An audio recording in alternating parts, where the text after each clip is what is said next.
Acts chapter 7, verse 45.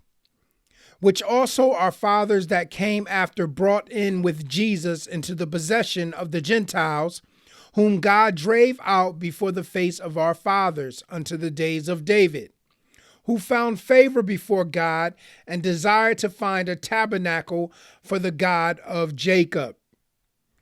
But Solomon built him an house.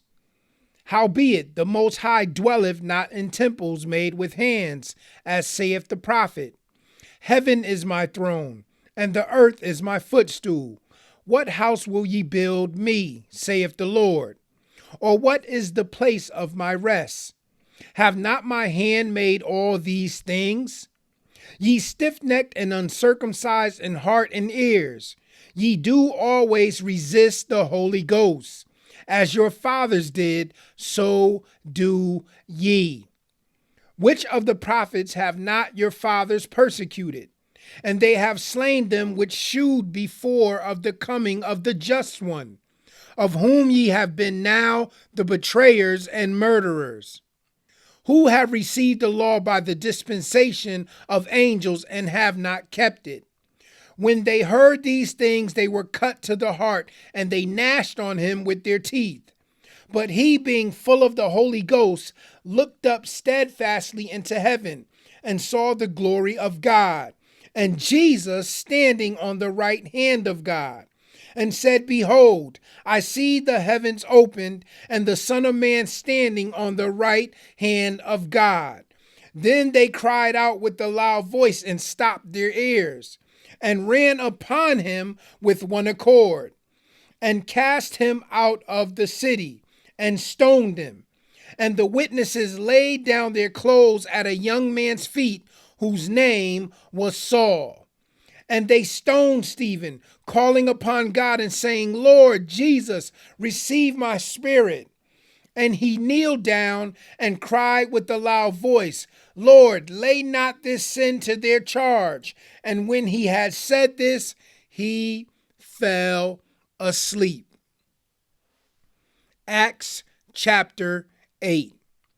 And Saul was consenting unto his death. And at that time there was a great persecution against the church which was at Jerusalem. And they were all scattered abroad throughout the regions of Judea and Samaria, except the apostles. And devout men carried Stephen to his burial, and made great lamentation over him. As for Saul, he made havoc of the church, entering into every house, and hailing men and women, committed them to prison. Therefore they that were scattered abroad went everywhere preaching the word. Then Philip went down to the city of Samaria and preached Christ unto them. And the people with one accord gave heed unto those things which Philip spake, hearing and seeing the miracles which he did. For unclean spirits, crying with loud voice, came out of many that were possessed with them, and many taken with palsies and that were lame were healed. And there was great joy in that city. But there was a certain man called Simon, which before time in the same city used sorcery, and bewitched the people of Samaria, giving out that himself was some great one. To whom they all gave heed, from the least to the greatest, saying, This man is the great power of God. And to him they had regard, because that of long time he had bewitched them with sorceries.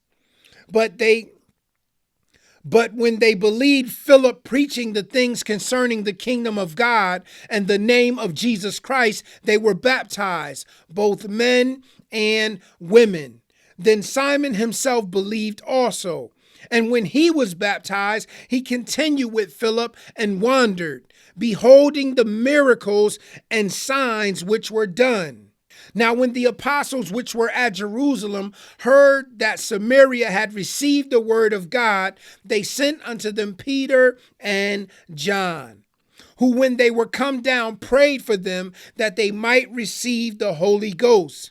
For as yet he was fallen upon none of them, only they were baptized in the name of the Lord Jesus, then laid their hands on them, and they received the Holy Ghost. And when Simon saw that through laying on the apostles' hands the Holy Ghost was given, he offered them money, saying, "Give me also this power, that on whomsoever I lay hands, he may receive the Holy Ghost."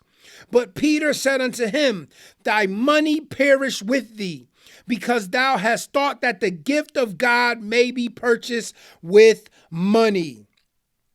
Thou hast neither part nor lot in this matter, for thy heart is not right in the sight of God. Repent therefore of this thy wickedness, and pray God, if perhaps the thought of thine heart may be forgiven thee. For I perceive that thou art in the gall of bitterness, and in the bond of iniquity." Then answered Simon and said, "Pray ye to the Lord for me, that none of these things which ye have spoken come upon me." And they, when they had testified and preached the word of the Lord, returned to Jerusalem and preached the gospel in many villages of the Samaritans. And the angel of the Lord spake unto Philip, saying, "Arise, and go toward the south unto the way that goeth down from Jerusalem unto Gaza, which is desert." And he arose and went.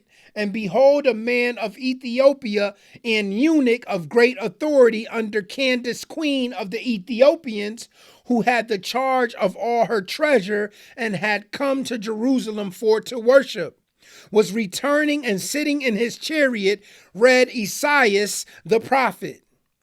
Then the Spirit said unto Philip, "Go near and join thyself to this chariot." And Philip ran thither to him, and heard him read the prophet Esaias, and said, "Understandest thou what thou readest?" And he said, "How can I, except some man should guide me?" And he desired Philip that he would come up and sit with him. The place of the scripture which he read was this: "He was led as a sheep to the slaughter, and like a lamb dumb before his shearer, so opened he not his mouth. In his humiliation his judgment was taken away. And who shall declare his generation? For his life is taken from the earth." And the eunuch answered Philip and said, "I pray thee, of whom speaketh the prophet this? Of himself, or of some other man?" Then Philip opened his mouth and began at the same scripture, and preached unto him Jesus. And as they went on their way, they came unto a certain water. And the eunuch said, "See, here is water. What does hinder me to be baptized?" And Philip said, "If thou believest with all thine heart, thou mayest." And he answered and said, "I believe that Jesus Christ is the Son of God." And he commanded the chariot to stand still. And they went down both into the water, both Philip and the eunuch, and he baptized them. And when they were come up out of the water, the Spirit of the Lord caught away Philip, that the eunuch saw him no more, and he went on his way rejoicing. But Philip was found in Azotus, and passing through, he preached in all the cities till he came to Caesarea. Acts chapter 9. And Saul, yet breathing out threatenings and slaughter against the disciples of the Lord, went unto the high priest, and desired of him letters to Damascus to the synagogues, that if he found any of this way, whether they were men or women, he might bring them bound unto Jerusalem. And as he journeyed, he came near Damascus, and suddenly there shined round about him a light from heaven. And he fell to the earth, and heard a voice saying unto him, "Saul, Saul, why persecutest thou me?" And he said, "Who art thou, Lord?" And the Lord said, "I am Jesus, whom thou persecutest. It is hard for thee to kick against the pricks." And he, trembling and astonished, said, "Lord, what wilt thou have me to do?" And the Lord said unto him, Arise and go into the city, and it shall be told thee what thou must do. And we know that the word of the Lord is already blessed. Until we get together tomorrow, guys, I love you. Shalom.